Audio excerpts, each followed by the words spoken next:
শ্রীমঙ্গলের পাহাড়ের উপর সবুজে ঘেরা প্রকৃতির মাঝে নান্দনিক কোনো রিসোর্টে যদি আপনারা থাকতে চান এবং রিসোর্টটি যদি হয় প্রিমিয়াম, তাহলে এই ভিডিওটি আপনার জন্য। জি হ্যাঁ বন্ধুরা, বলছিলাম শ্রীমঙ্গলের নভেম ইকো রিসোর্টের কথা। নভেম ইকো রিসোর্ট শ্রীমঙ্গলের রাধানগরে অবস্থিত, যা শ্রীমঙ্গল শহর থেকে প্রায় 7 কিলোমিটার ভিতরের দিকে। এন্ট্রেন্স থেকে রিসোর্টটি বেশ ভিতরের দিকে।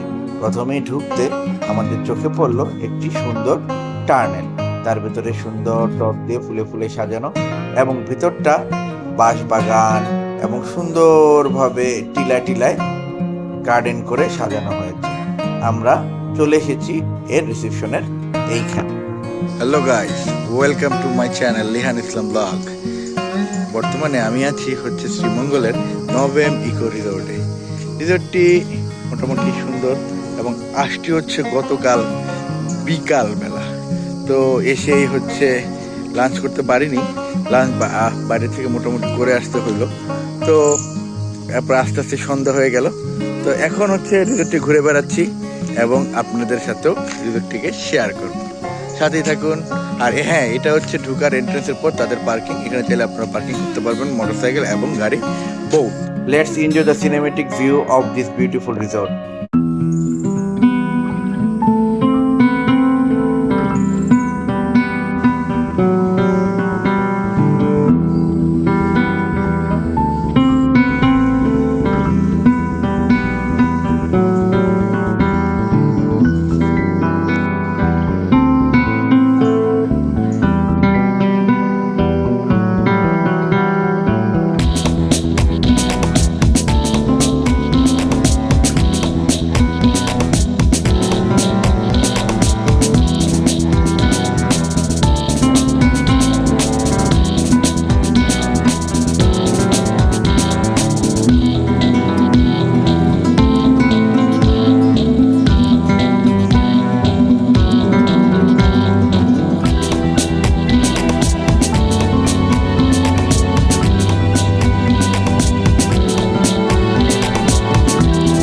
বর্তমানে ছিলাম হচ্ছে নভেম ইকো রিসোর্টে।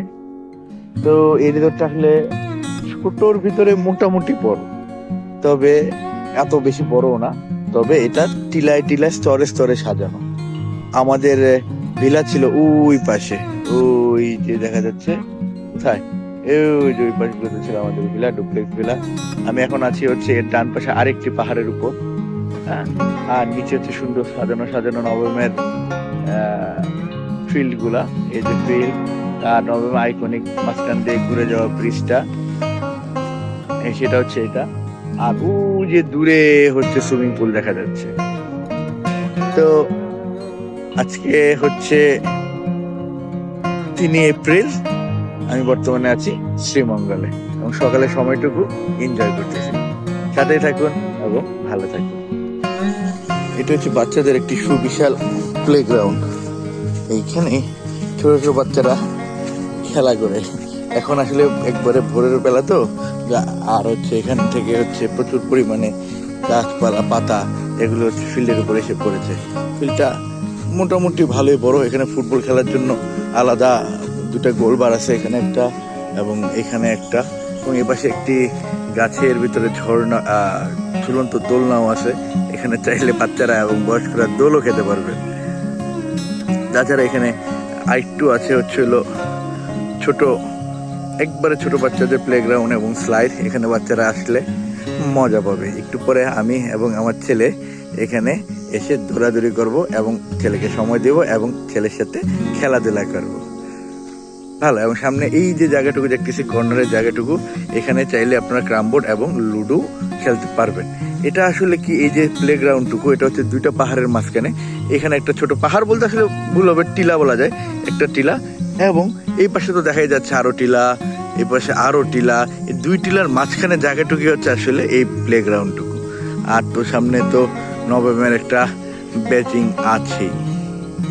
না, রাতের বেলা জায়গাটুকু সুন্দর লাগে এবং গাছের উপর থেকে সুন্দরভাবে লাইটিং করা থাকে, চমৎকার লাগে।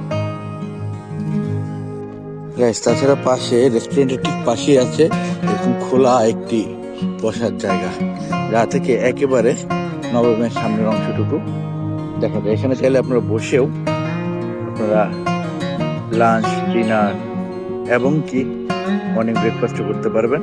এই হচ্ছে তাদের রেস্ট। রিসোর্টের ভিতরটা খুব সুন্দরভাবে গুছানো। তবে এই রিসোর্টের একটা খারাপ দিক হচ্ছে এই রিসোর্ট থেকে বাইরে কোথাও আপনি খেতে যেতে পারবেন না, আর আশেপাশে খাওয়ার দোকানগুলো বেশ দূরে। তবে তারা সকালবেলা কমপ্লিমেন্টারি ব্রেকফাস্ট দেয়, যেটা যথেষ্ট ভালো। পূর্ণিমাতে ভাইসা গেছে নীল দরিয়া। এবার আসেন রুম রেন্ট নিয়ে কথা বলি। আমরা নিয়েছিলাম তাদের ডুপ্লেক্স ভিলা, যেটার কস্ট পড়েছিল 16,000 টাকা পার নাইট। অবশ্য আমরা 6 জন ছিলাম, আমরা পুরো ফ্যামিলি নিয়ে এসেছিলাম উইথ 6 জনের complimentary breakfast and other activities of this resort. তবে হ্যাঁ, ভিলা থেকে দূরের পাহাড়, সবুজ প্রকৃতি, মৃদু বাতাস খুবই ভালো লাগে। এই ভিলার একটা টেরেস আছে, এই টেরেস থেকেও জিনিসগুলি আরও সুন্দর লাগে। চলেন ভিলার ভিতর অংশটুকু দেখি। এটা হলো ভিলার দোতলার অংশ। এখানে বেডের পাশ থেকে সুন্দর দূরের পাহাড়টুকু দেখা যায়। সর্বশেষ এই ভিলাটি আমার কাছে ভালোই লেগেছে। ভিলার নিচের দিকে হ্যামক আছে, চমৎকার। ওকে, ভালো থাকবেন সবাই, দেখা হবে আবার নতুন কোনো ভিডিওতে। টিল দেন, টেক কেয়ার, আল্লাহ হাফেজ, বাই বাই।